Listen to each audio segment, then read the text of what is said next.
하나님 말씀 잠언 24장 1절에서 22절까지 보겠습니다.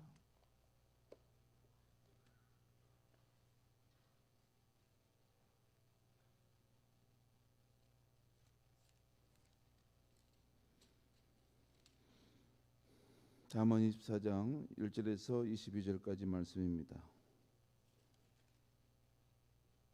우리 한 절씩 교독하겠습니다. 너는 악인의 형통함을 부러워하지 말며 그와 함께 있으려고 하지도 말지어다.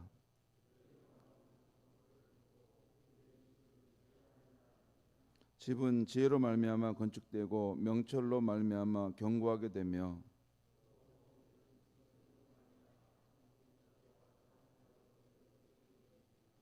지혜 있는 자는 강하고 지식 있는 자는 힘을 더하나니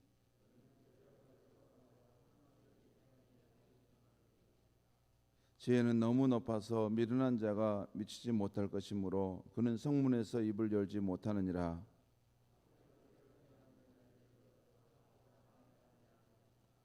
미련한 자의 생각은 죄요 거만한 자는 사람에게 미움을 받느니라.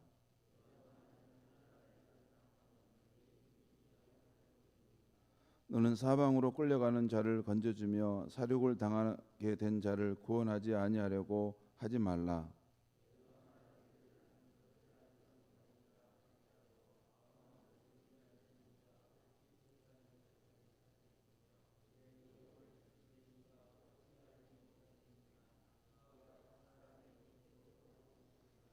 내 아들아 꿀을 먹으라 이것이 좋으니라. 송이 꿀을 먹으라 이것이 내 입에 다니라.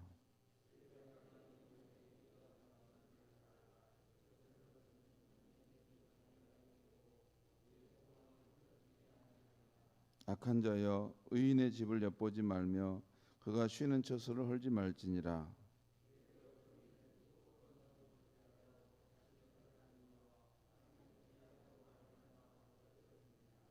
내 원수가 넘어질 때에 즐거워하지 말며 그가 엎드러질 때에 마음에 기뻐하지 말라.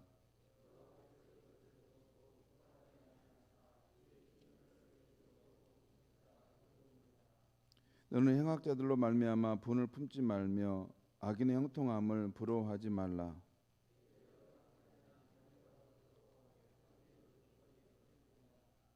내 아들아 여호와 왕을 경외하고 반역자와 더불어 사귀지 말라.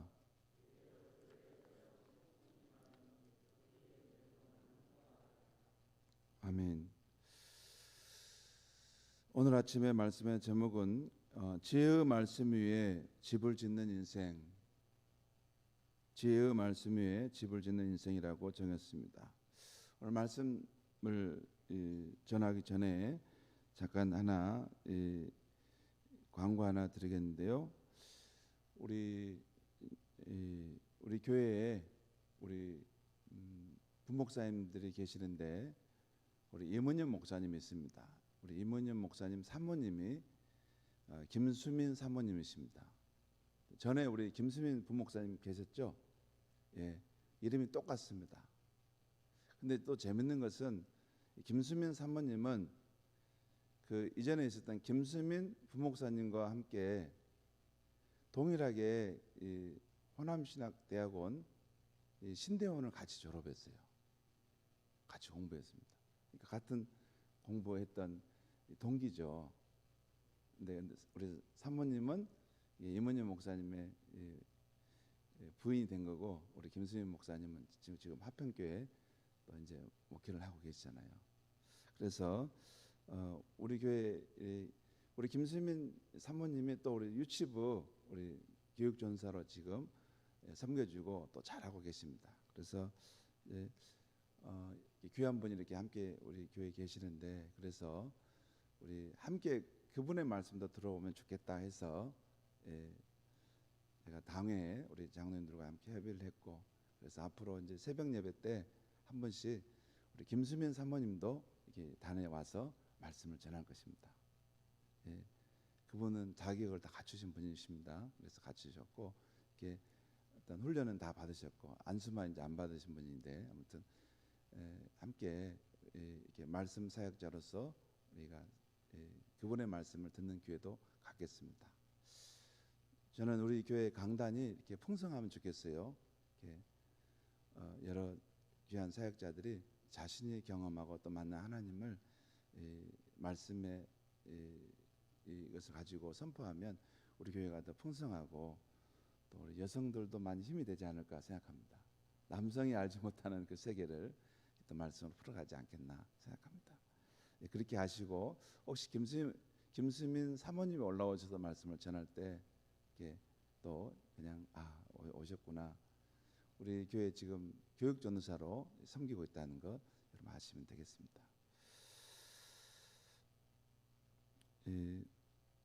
오늘 아침 잠언의 말씀에도 귀한 말씀들이 많이 나옵니다.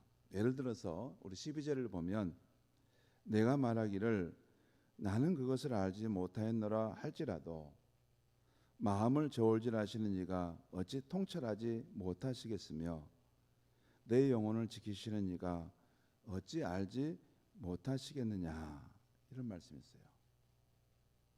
여기 보면 마음을 저울질하신 이가 이런 표현이 나와요. 그러니까 여호와 하나님이 바로 그런 분이라는 것이죠. 그 미세한 중량의 차이를 저울질하는 사람처럼 여호와 하나님은 미세한 부분까지 우리의 마음의 상태를 아시는 분이라는 것입니다.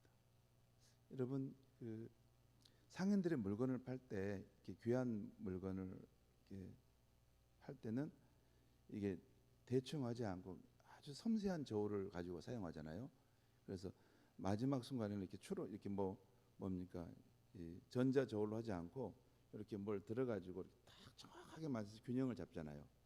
여러분 보셨어요?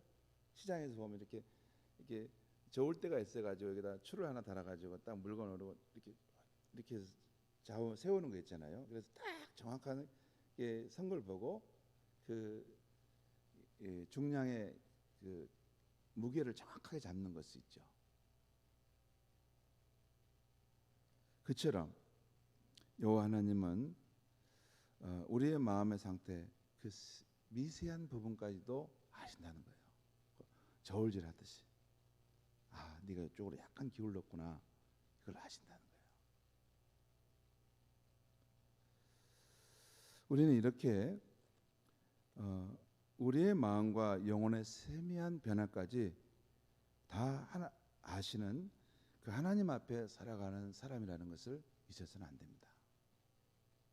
최근에 저의 마음에 매너리즘에 빠지려는 생각이 들어온 거예요. 그런데 이런 마음의 변화를 주님이 아셨는지 어떤 사람과의 만남을 통해서 그러면 안 된다 하는 깨달음을 주시는 거예요. 그러니까 아무도 모르는 가장 깊은 곳에 있는 제 은밀한 부분인데 그런 마음이 들어와서 어떻게 하지? 힘들다 이런 생각을 하고 있었는데 어떤 사람을 만나게 하시더니 그 깨달음을 주시는 거예요.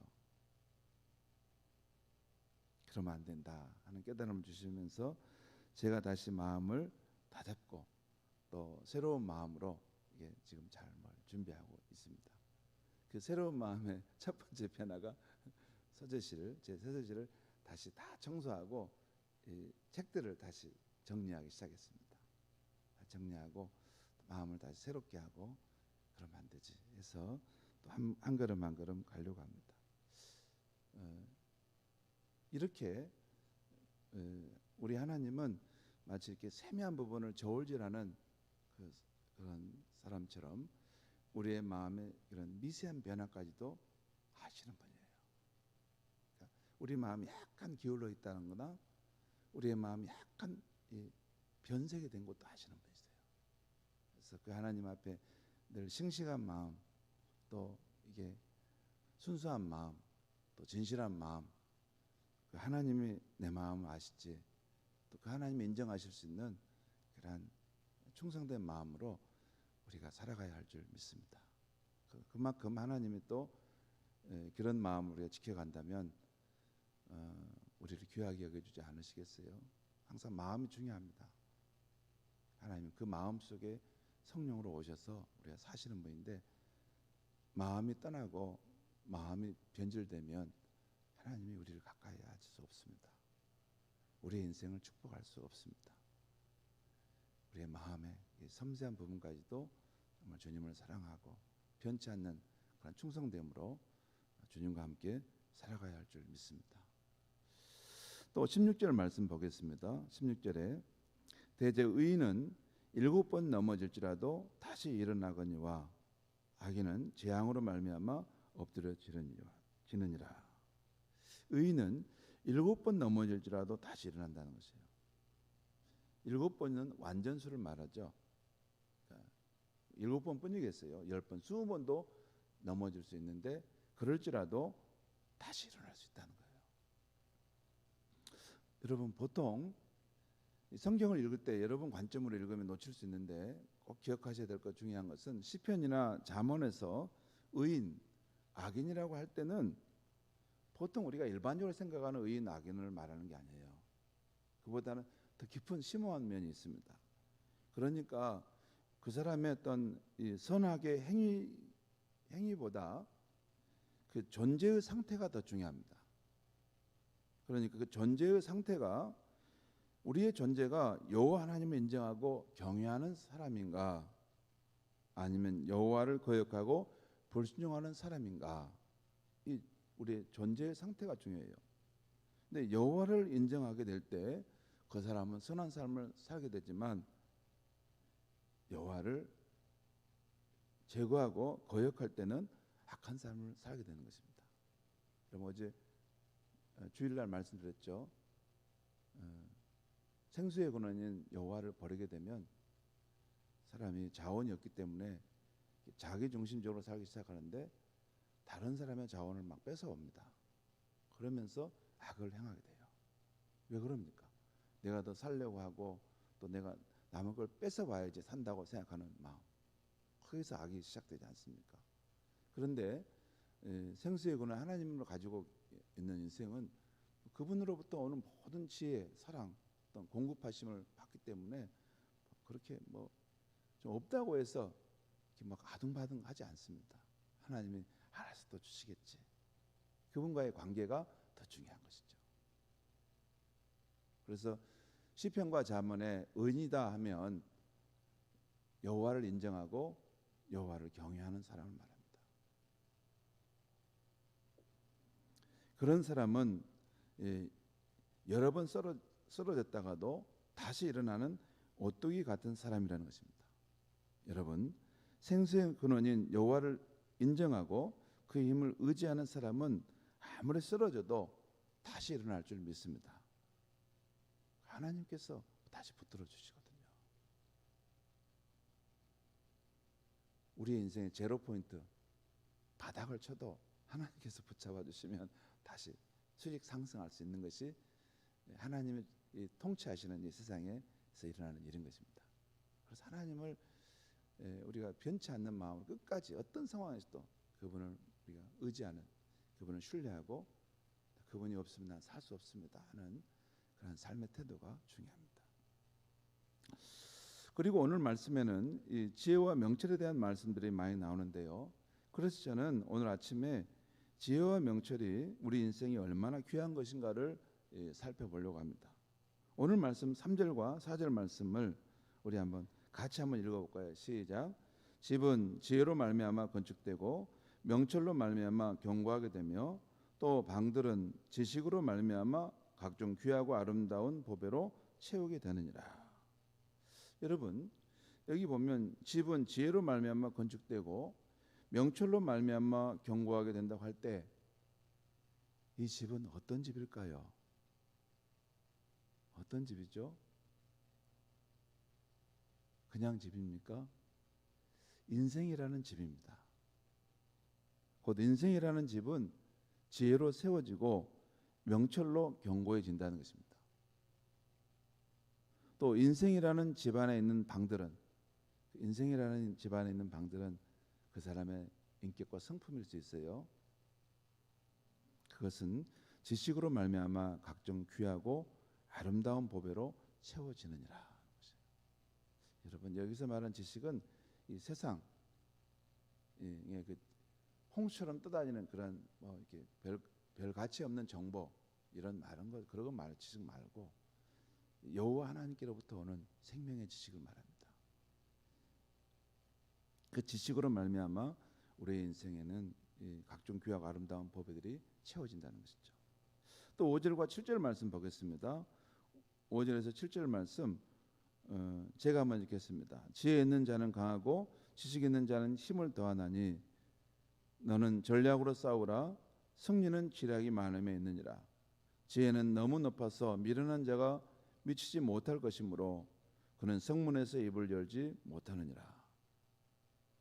여기서도 여기 보면 지혜 있는 자는 강하고 지식 있는 자는 힘을 더하나니 라는 말이 있죠.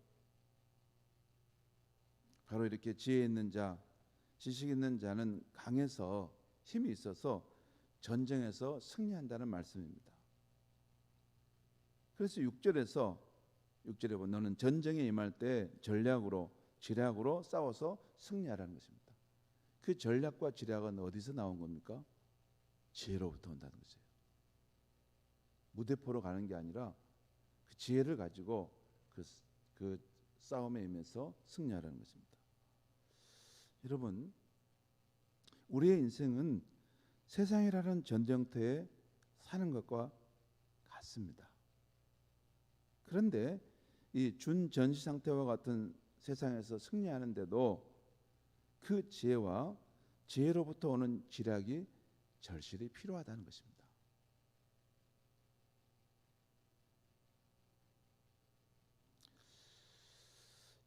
예를 들어 내게 사람이 찾아왔을 때도 어떤 생각과 목적으로 왔을까 지혜가 필요합니다. 또 모든 상황마다 이 상황은 어떤 상황인가 하는 지혜가 필요합니다. 되게 보니까 어떤 분들을 보면 사리 분별력 이런 여러분 굉장히 중요한 말씀입니다. 사리 분별력을 이렇게 알아서 똑똑해요. 정말 똑똑합니다. 그런데 그 사리 분별력을 알아서 똑똑한데 이것을 말할 때 이 상황이 어떤 상황인지를 분별을 못해요. 이건 하나만 알고 둘을 모르는 것입니다. 사람이 어떤 사리 분별력이 무엇이 옳고 그른가 이걸 아는 것만이 중요한 게 아니에요. 이것을 어떤 상황에서는 말해야 되고 어떤 상황에서 말하면 안 되는 것입니다. 근데 그 분별이 없는 거예요. 한 가지만 아는 거예요. 무엇이 옳고 그른지는 명쾌하게 아는 거예요. 근데 이런 상황에서는 그 말을 하면 안 되는데 막 말을 쏟아넣고 가버리는 것입니다. 분명히 본인은 맞은 거예요. 왜냐하면 무엇이 옳고 그른지를 본인은 명확하게 아는 거 그건 맞아요. 근데 그 말이 전해지는 상황은 지금 옳고 그른을 말하는 것이 아니라 사람들을 위로하고 격려해야 될 때가 있어요. 그러니까 그때는 격려의 말을 해줘야 돼요. 근데 이 상황에 대한 이 분별력을 알지 못한 어리석음 속에서 그냥 옳고 그른만 말하고 가버리는 거죠. 그러면 사람의 마음에 상처를 입히잖아요. 그게 누가 모르는가요? 알죠, 다. 알지만 그 상황은 지금 마음이 너무 힘들어서 위로와 공감이 필요한 상황인데. 그러니까 지혜라는 것은 이게 무엇이 옳고 그른가도 알아야 되지만 이 상황이 지금 그것을 말할 상황인지 또 다른 것을 말할 상황인지 이것도 분별할 줄 아는 지혜도 필요해요. 지혜는 여러 가지가 필요합니다. 예를 들어서 여러분 상인의 경우는 손님을 맞이하는 상인에게도 지혜가 필요한데 이 사람이 고급 물건을 사러 온 것인지 아니면 저렴한 물건을 사러 온 것인지를 분간할 줄 알아야 돼요. 또 이 사람이 지금 시간에 여유가 있는 것인지 지금 물건만 급히 사고 지금 가려고 하는 사람인지 이걸 분간할 줄 알아야 돼요. 여러분 물건만 급히 사러 가려고 하는 사람은 자기가 필요한 물건이면 우리 설명 안 해줘도 다 사갑니다. 막 그 구구절절히 설명 안 해도 딱 맞는 것만 딱 주면 네 얼마 주고 그냥 가격도 별로 흥정 않고 바로 사가요. 상인에게도 그 지혜가 필요합니다. 또 누구와 대화할 때도 예를 들어 자녀들과 또 배우자와 대화할 때도 성도들과 대화할 때도 그 상황이 어떤 상황인지 지금은 공감과 수용이 필요한 상황인지 아니면 교훈을 말해줘야 하는지 그 상황에 대한 지혜가 필요하다는 거예요. 지도자는 이걸 다 알아야 됩니다. 무엇이 옳고 그른가에 대한 72비에 대한 명확한 기준도 갖고 있어야 되지만 이 상황을 지금 상황이 그것을 말해야 되는 상황인지 아니면 침묵하고 나중에 말해야 될 상황인지를 이거 분간할 줄 알아야 됩니다. 그게 이 두 가지, 한 가지 지혜는 가지고 있는데 또 한 가지 지혜는 없는 거예요. 그래서 항상 그 말로 화를 일으킬 수가 있죠. 안다고 해서 옳고 그름을 안다고 해서 다 말하는 것이 아닙니다. 그 말을 해서는 안 될 때가 있는 것입니다. 왜냐하면 때로는 사람이 너무 이 마음이 이렇게 깊은 이 낙담에 처해 있을 때는 옳고 그름에 대한 것을 말하고 당신이 그래 실패한 거다 말하면 그건 저주하는 말입니다. 그러겠죠. 여러분, 지혜는 여러 가지 지혜가 필요해요. 무엇이 바른 것인지를 아는 것도 중요하지만, 무엇이 정인지를 아는 것도 중요하지만, 지금 상황이 그것을 말해야 할 상황인지 아니면 지금 위로와 공감과 수용이 필요한 상황인지 이걸 분별하는 지혜도 필요하다는 거예요. 여러분, 자녀들과 대화할 때도 그렇죠. 자녀들 대화할 때 부모가 늘 옳은 것만 말해보세요. 그러면 아이들의 마음이 닫혀버립니다. 그래서 우리가 무엇이 옳은가도 알지만 공감과 수용이 필요한지 아니면 교훈을 말해줘야 할지 하는 이 상황에 대한 지혜도 필요하다는 것이에요. 자, 그렇게 하면 전쟁, 인생이라는 이 전쟁터에서 우리 승리할 수 있다는 것입니다. 또한 13절, 14절 말씀에 보면 그래서 이 지혜자 솔로몬은 우리에게 지혜를 취하고 섭취하라고 말씀하고 있어요. 오늘 13절, 14절 말씀 우리 같이 한번 읽겠습니다. 시작. 내 아들아, 꿀을 먹으라. 이것이 좋으니라. 송이꿀을 먹으라. 이것이 내 입에 다니라. 지혜가 내 영혼에 이와 같은 줄을 알라. 이것을 얻으면 정령이 내 장래가 있겠고 내 소망이 끊어지지 아니하리라. 여기 보면 이 꿀을 먹으라, 송이꿀을 먹으라. 이것이 내게 좋다라고 말씀하면서 그럼 이 꿀이 뭘까? 그 다음에 나오죠. 바로 지혜가 내 영혼에게 이와 같은 것이다는 거예요. 꿀과 송이꿀과 같다는 거예요. 그러므로 이 지혜를 얻으면 정령이 내 장래가 있겠고 내 소망이 끊어지지 아니할 것이다. 이 어려운 상황에서도 지혜가 있으면 소망의 길이 열릴 것이다 라는 말이에요. 여러분, 이렇게 지혜와 명철이 우리가 세상을 살아갈 때 귀한데 이 지혜와 명철을 어디서 얻을 수 있을까요? 어디서 얻을 수 있죠? 물론 여호와를 경외하는 것이 지혜와 지식의 근본이라고 말씀했어요. 그런데 더 실제적으로는 우리가 어디서 얻냐면 여호와의 말씀 속에서 얻을 수 있습니다. 여러분, 이런 말씀이 있어요. 시편에 보면 여호와의 율법은 완전하여 영혼을 소생시키며 여호와의 증거는 확신하여 우둔한 자를 지혜롭게 하며. 여호와의 말씀은 그렇다는 거죠.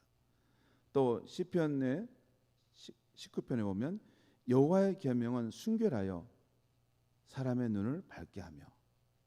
여러분, 왜 사람이 이렇게 어리석은 행동을 하냐면 이 생각이 이렇게 열리지 않는 거예요. 생각이 캄캄한 거예요. 그런데 여호와의 계명은 이 순결해서 사람의 생각, 그 생각을 맑게 한다. 여러분, 말씀을 가까이 있고 말씀을 깊이 묵상하면서 주님을 만나면요, 우리의 마음이 이렇게 깊이 침잠하는 물처럼 가라앉으면서 사물의 본체가 명확하게 보입니다.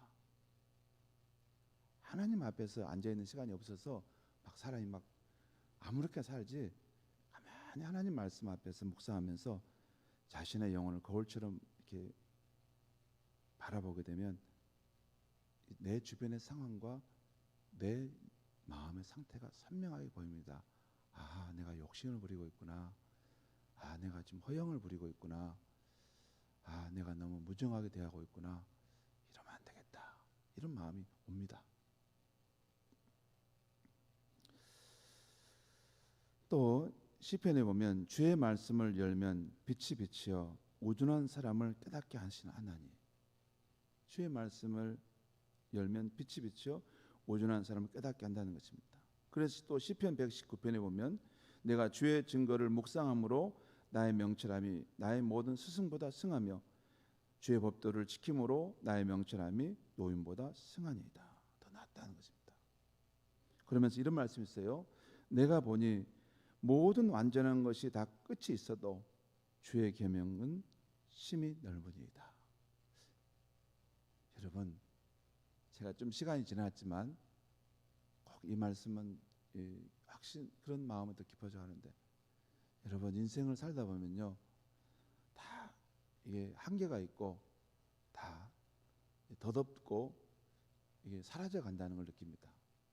젊음도 그렇고 건강도 그렇고 자식도 그렇고 물질도 여러분 살 때 좀 필요한 것이지 물질을 아무리 쌓아놓았자 뭡니까? 그 자녀에게 준다고 해서 그게 잘 될 수도 있고 못 될 수도 있는 것이고, 세상에 뭐 소망이 있습니까? 나이가 들어가면서 깨달아가는 것은 모든 것이 다 이렇게 한계가 있고 덧없는 것이고 사라져가는 것이랍니다. 하지만 여호와의 말씀, 하나님의 말씀만은 끝이 없다는 거예요. 그 말씀은 늘 푸르르고 그 말씀은 늘 생명력이 있고 그 말씀은 우리를 지혜롭게 하고 그 말씀은 우리에게 힘을 주는 그 소망의 말씀이라는 것입니다. 그래서 예수님께서는 마태복음 7장 끝에 보면, 산상수훈 끝에 보면 우리의 인생을 예수의 말씀 위에 집을 짓는 사람이 되어야 한다는 것이에요. 여러분, 우리는 다 집을 짓는 사람이에요. 무슨 집이냐면 밖에 있는 집이 아니라 나라는 인생의 집을 짓고 있는 것이에요. 이걸 부실하게 짓는 사람이 있고 이걸 견고하게 지어가는 사람이 있어요.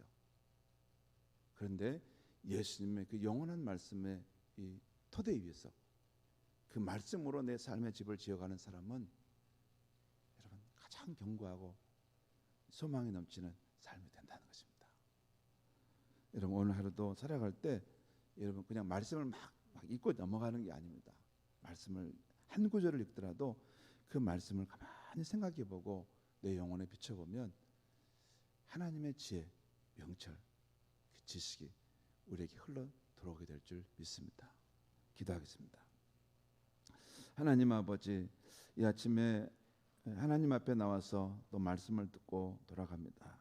하나님 아버지, 우리가 인생을 살아가면서 점점 깨닫는 것은